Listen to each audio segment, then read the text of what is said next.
Hello, everyone. This is Independent Conservative. Thank you all for joining me once again. So, I want to do something on a much lighter note, no pun intended, what I'm about to talk about here. Um, and it's in reference to the entertainment industry, okay? And in particular, the movies. Now, I want to talk a little bit about the new live action film that has come out, Snow White. And there's been a lot of controversy about this film. Apparently, it has opened up to dismal box office. No, I did not see it. No, I don't want to see it. So my criticism is not going to be on the movie.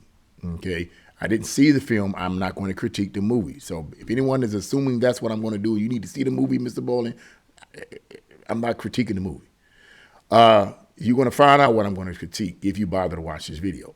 But anyway, yeah, according to sources, this film is open to dismal box office, horrible box office. In fact, some have said that this is the worst Disney opening in terms of box office receipts that they have received in history. Okay, in the history of Disney. So that's pretty bad. Pretty bad. Yeah. So I want to talk a little bit about what I think may be the reasons for that.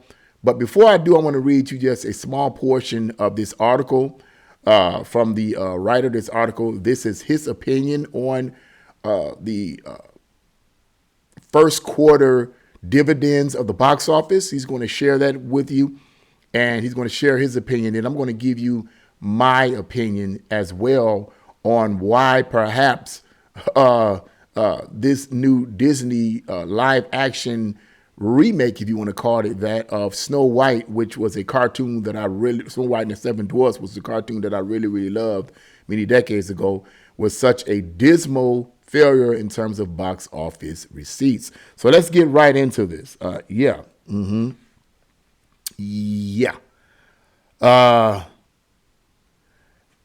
As last year's dismal box office became apparent, we were assured and reassured by the so-called experts that this year's box office would set everything right.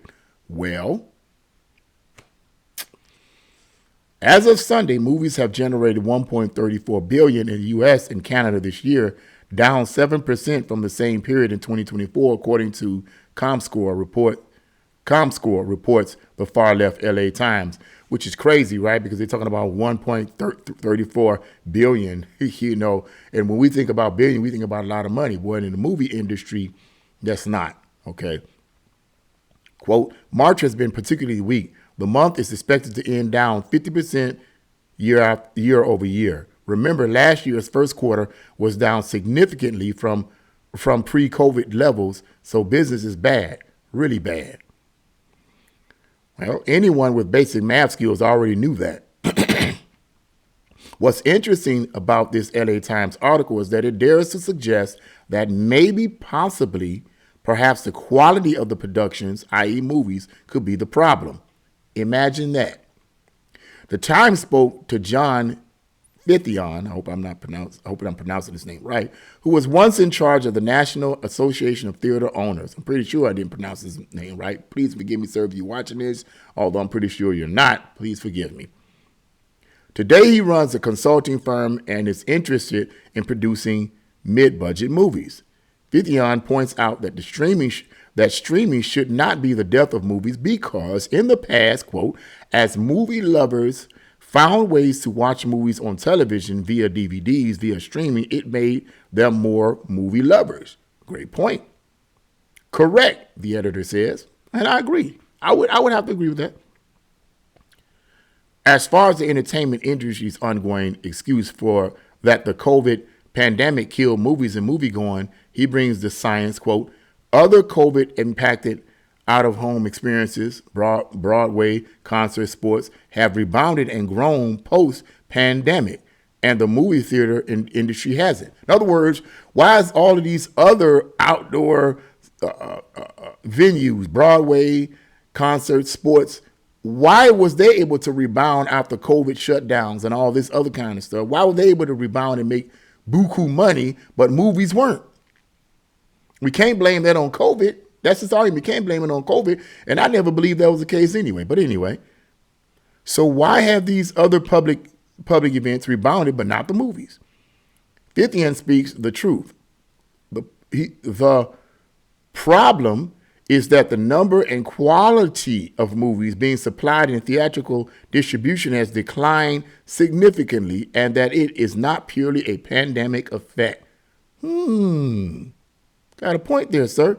He adds that, quote, the decline in the quality and quantity of movies has already occurred before the pandemic. Finally, the editor says, finally. Note that he is not saying there are fewer movies being released after the pandemic, which simply isn't true. He's saying that, quote, the number and quality of movies has declined significantly. Yes, and that's the end of that article right there. That's all I'm going to read right there. Yeah, I would have to agree on that to some extent. I have seen some movies down of, I went to the movie in 2024. Now, I very rarely do I go to the movies as much as I used to. When I was a teenager, I was always going to the movies, okay? But back then, movies was one of the few venues that you could go through that was outside the home. So, that could be argued. But yeah, and, I hardly, afterwards, I'd say within the last few years, very rarely have I gone to the movies on a consistent basis. I did go to the movies to see Long Legs, and I did go to the movies to see Terrifier 3. So, yeah. And I love the Long Legs and Terrifier 3. But Long Legs and Terrifier 3 were independently produced films. They were not a part of the Hollywood Illuminati-controlled, if you will, industry, okay?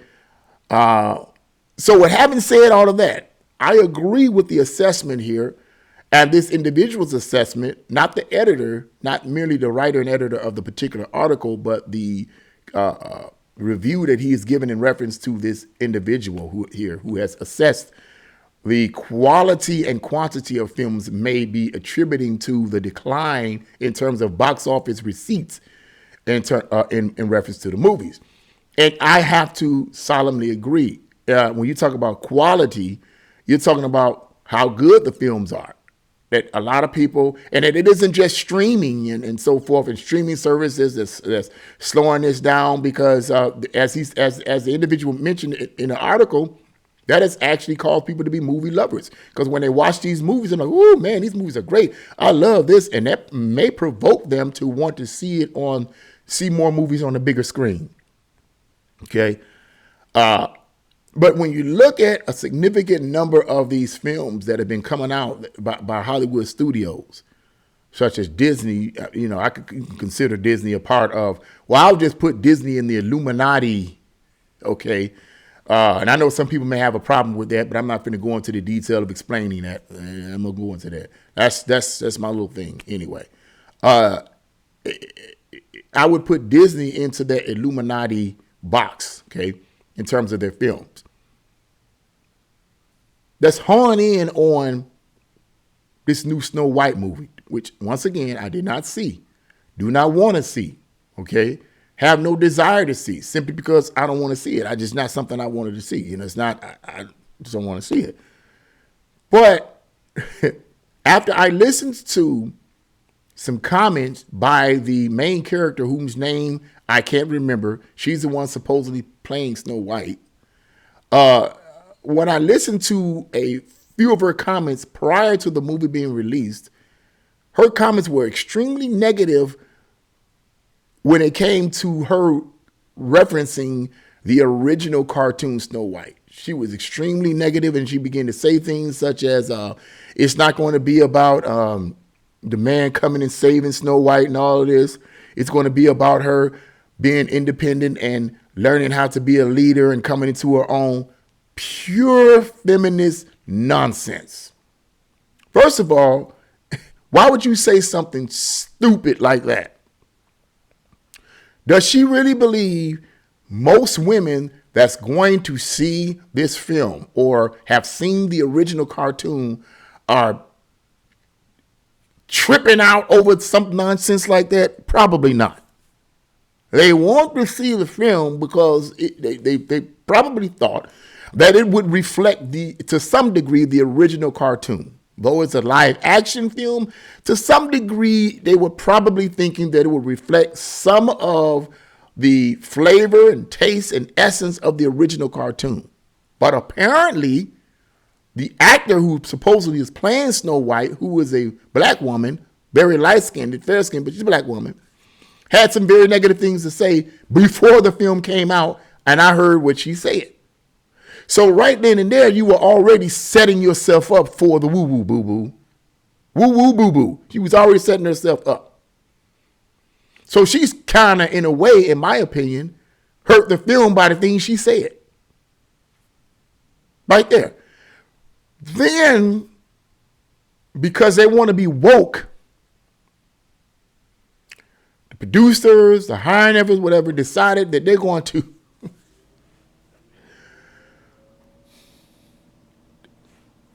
make Snow White a black woman. All in the name of diversity, equity, and inclusion, they make her a black woman. True, she's fair-skinned and she's light-skinned, but she's clearly black. The question inevitably is why? When Snow White was Snow White, pun intended, okay? And she has been that way in the cartoons for as long as I know. Unless there is a side cartoon that was created where Snow White is African black, I don't know. But the last time I saw this cartoon, she was white. Pearly white, Snow White. Why would you, why would they cast a black woman as Snow White? And then what I'm hearing, don't quote me on this. I didn't see the movie. But what I am hearing is that those who play the dwarfs, instead of the producers hiring actual dwarfs and so forth and then giving them a job, they do CGI. I think it was CGI, something like that. And then it was, and then was a bunch of these ragtag people who were not dwarfs to begin with. They looked like bums off of the movie Street Trash that came out in 1987, which was actually remade about a year ago. That's how they look. They look like those street bums from the 1987 splatter flick called Street Trash. That's what they look like. They look like street trash. Really? They weren't even dwarfs. I've seen a picture of them. They weren't even dwarfs. So why would you do that all in the name of diversity, equity, and inclusion? Could that be what it's all about? I would argue it is. And here's the problem. See, they're not getting it. It's one thing, whether it's Walt Disney or other Hollywood production companies. It's one thing to communicate a political ideology or religious ideology. Hey, I get it. Everybody does that to some extent in their films. They've been doing it for decades. But when you allow that political view, that social view, or whatever the view is, to overtake the quality of the film to the point where it's the only thing that you're focusing on, then you lose sight of all of the other elements that make a good movie. Plot, characterization, acting, lighting, all of that. You lose sight. It isn't just one thing that makes a movie good. And this is what happens to a lot of these woke producers and woke filmmakers. They're so wokety woke, they literally become broke. Because they're focusing on trying to push feminism or LGBTQ stuff or any of this other type of stuff. They so focused on trying to push that ideology on the viewing public that they screw the movie up. People are like, I don't want to see that. I don't want to hear that. Stop trying to put my race down. Stop trying to put me down as a man. I'm sick of hearing that. And guess what's going to happen? They're going to show they're sick of hearing it by saying, I'm not going to pay for the ticket. And when they don't pay for the ticket, it shows in the freaking box office, bruh. Honestly, I don't know how good the movie is, but if my assessment in terms of the box office receipts, in terms of these films is true, which I believe it is, I hope these movies tank every single time. I hope they tank every single time. And hopefully Walt Disney and other people will get the message. People are getting sick and tired of you pushing your political agendas on them.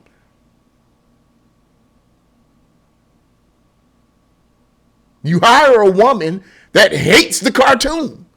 Then you replace her with a black woman. You replace the story with a black woman. When that's like me replacing James Bond with a black person. When James Bond has always been white. Why would you do that? Why would you replace it with a black person? It isn't a racist thing. People say that's racism. But the reason why people got a problem with is because white people are racist against them putting that. No, that's not racism. I don't believe that's racism at all.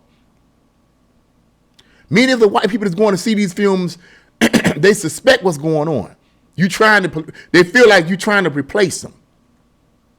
If you're going to make a movie with black people as the lead character, make a movie with black people as the lead character. Wasn't that what Blade was about? The comic book character was a black man. Well liked.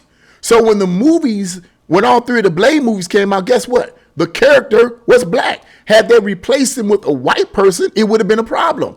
With not just black film goers, but white film goers. Why? Because they knew the character in the comic book was black. Stop with the bull crap. Okay? And those films were huge hits. Everybody loved Blade. So it wasn't a racist thing. The only people that was going to see, the black people weren't the only people going to see the Blade movies. So let's stop with the foolishness, man. It's common sense. I hope the films tank. I hope they don't make no more money. It's simply for the fact that this ought to be a lesson for Hollywood producers and Walt Disney producers. But that's what I had to say about this craziness there. Yeah. It's the quality of these films is the reason why the box office stank like boo-boo with corn bits in it, okay, and peanuts in it. That's why. Yeah, but that's what I had to say about. What do you guys think? Leave your comments in the comment section below. Like, share, and subscribe to my channel. God bless you all. See you again.